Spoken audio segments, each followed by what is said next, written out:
New year, new rule. This as the Jamaica Racing Commission, JRC, will be looking to implement its new whip rule in the first quarter of 2024. And the rule has moved from being ambiguous to less than 10 strikes in the latter part of a race. Denise Walters has part one of this TVJ Sports follow-up. The newly proposed whipping rule will limit the jockey to no more than 6 overhand strikes in the last 2 furlongs.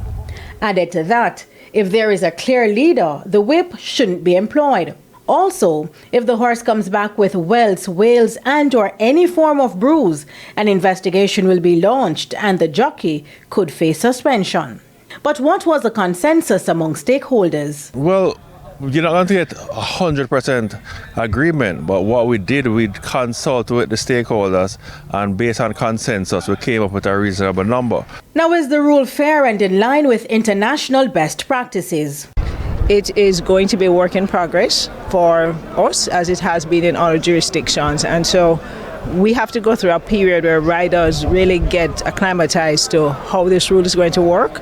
It's going to be some give and take, and I know the Commission is minded to allow for a period of adjustment. So fairness will come in time. It requires jockeys to rethink and to recognize that they're under a microscope, because racing is under a microscope, but we want what's best for the horses. This is animal rights activist Tammy Brown and her thoughts on the whipping of horses. I think it's insane. Their skin, they can feel a fly. So, of course, they're going to feel a whip. And yes, it hurts. However, when the new rule takes effect, senior JRC vet Dr. Sophia Ramlal says animal rights activists may be mollified. Persons who care about animals, horses and otherwise, really do not like to see horses being whipped. And we have to recognize that in the racing world. So I think it is a good first step. There are some who believe there should be no whipping. That may come yet. Meanwhile, the proposal is with the board being reviewed. We have agreed on a policy that will be passed over by the Commission to the board, and I'm sure we'll rubber stamp that quickly from what I'm hearing.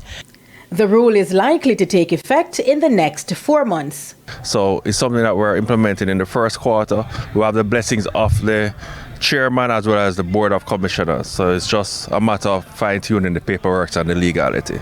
The current JRC rule 138 subsection 5 does not specify the number of times the whip can be applied. In part 2, we'll have the stakeholders' reaction. Denise Walters for TVJ Sports.